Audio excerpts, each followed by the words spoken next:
বাড়িতে থাকা কার্ডবোর্ড এই বক্সগুলোকে তোমরা কিভাবে কাজে লাগাবে এর আগেও অনেক কটা আইডিয়া দিয়েছি আর সেই নিয়ে ভিডিও আপলোড করেছি। আবারও আজ একটা কার্ডবোর্ড বক্স নিয়ে বসে পড়েছি একটা নতুন ডিআইওয়াই অ্যাস্থেটিক পিন্টারেস্ট টাইপের অর্গানাইজার বানাতে। এটা বানানোর প্রসেস খুবই সিম্পল, তেমন কোনো কাজই নেই, আর এটা কিন্তু স্টাডি টেবিলের লুকটাকে একদম চেঞ্জ করে দিতে পারে। এটা তৈরি করার জন্য বক্স তো লাগবেই, তার সাথেই মাখরামের রোপ নিয়েছি আর নিয়েছি নারকেল দড়ি, গ্লু স্টিক আর গ্লুকান। এরপর নারকেল দড়িটাকে ভালো করে গ্লু স্টিক দিয়ে গ্লু করে নিয়ে বক্সে চারপাশ জুড়ে ঘুরিয়ে ঘুরিয়ে জড়িয়ে নিতে হবে। আমি অর্ধেক পোর্শনটা করেছি আর বাকি পোর্শন থেকে আবারও একই প্রসেসে এই মাখরামের রোপটাকে নিয়ে এই গ্লু করতে করতে চারপাশ থেকে আবার জড়াতে শুরু করছি। এটাকেও সেম ভাবে কিছুটা পোর্শন রেখে তারপর আবারও কিন্তু যেখান থেকে শেষ হচ্ছে সেখান থেকে নারকেল দড়িটাকে অ্যাটাচ করতে শুরু করছি। খুব বেশি গ্লু এখানে লাগবে না, কারণ তোমরা একবারে মোড়াতে থাকলে জাস্ট একটু একটু করে গ্লু দিয়ে অ্যাটাচ করলে এই কাজটা হয়ে যাবে। নারকেল দড়িগুলোকে প্রত্যেকটা লাইন বাই লাইন গ্লু করার কোনো দরকার নেই। পুরো বক্সটা আমার কভার করা হয়ে গেলে এরপর নিয়েছি একটা ভিনটেজ এরকম সাদা লেস। বক্সের উপরে যে ফাঁকা অংশটা দেখছো সেইখানে আমি এটাকে গ্লু করে নেব। আর ঠিক এই বক্সটাকে সোজা করলে উপরের যে লাইনটা রয়েছে সেটাকে কভার করব আমি এরকম নারকেল দড়ির একটা বা দুটো লেয়ার দিয়ে। তো ফ্রন্ট সাইডের জন্য আমি এরকমই একটা নারকেল দড়িকে কেটে ছোট করে নিয়েছি আর সেটাকে মুড়িয়ে কিউট বোর্ড ডিজাইনের শেপটা দিয়ে এখানে গ্লু করে নিয়েছি। দেখো বোটা কত সুন্দর দেখতে লাগছে। আর ঠিক এর মিডল বরাবর একটা হোয়াইট বিডস নিয়ে গ্লু করে বসিয়ে নিচ্ছি।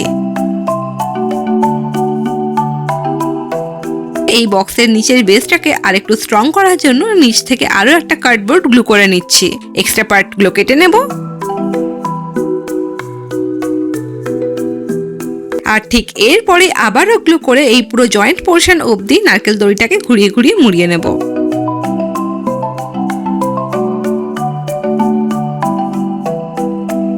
এরপর এই বক্সের ভেতরটা চাইলেও তোমরা ডেকোরেট করতে পারো, কিন্তু আমার এখানে এটা প্রয়োজন নেই। আমি এটাকে এইভাবেই ইউজ করব। এইভাবে এটা ভীষণ ইউজফুল দেখাচ্ছে আর তার চেয়ে বড় কথা এটা সুন্দর দেখাচ্ছে। এটাকে যেহেতু আমি রাফ ইউজ করব তো এটার ভেতরের পোর্শনটাকে আমি বাদই দিয়েছি। এই রাফ ইউজের জন্য আর নতুন করে এক্সট্রা কোনো কিছু খরচা না করাই বেটার। শুধু স্টাডি টেবিলই না, তোমরা যে কর্নারে এটাকে রাখবে সেই কর্নারটার লুকটাই কিন্তু সত্যি চেঞ্জ হয়ে যাবে। একদম পিন্টারেস্টি অ্যাস্থেটিক একটা ভাইবস দেখো তোমরা নিজেরাই দেখতে পাচ্ছ।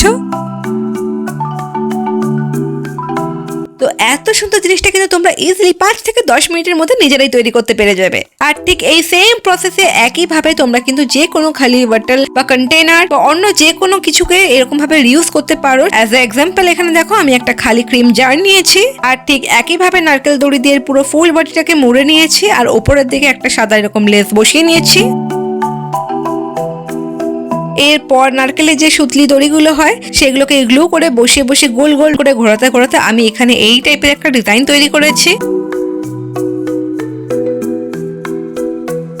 ঢাকনাটা এখানে গোল্ডেন কালারের ছিল আর দেখতে বেশ ভালো লাগছিল। তো আমি এটাকে আর চেঞ্জ করব না, এই ঢাকনাটাকে আমি এইভাবেই রাখবো। আর দেখো ইজিলি কিন্তু কোনো কিছু না করে আমার কাছে সুন্দর দুটো ডিআইওয়াই অর্গানাইজার এসে গেল। তোমরা চাইলে তোমাদের আশেপাশের যে কোনো পড়ে থাকা ওয়েস্ট মেটেরিয়াল গুলোকে তোমরা এইভাবে ডিআইওয়াই করে নতুন করে ইউজ করতে পারো। তো যাই হোক, এই আইডিয়াটা তোমাদের কেমন লাগলো কমেন্ট করে কিন্তু কেউ জানাতে ভুলো না।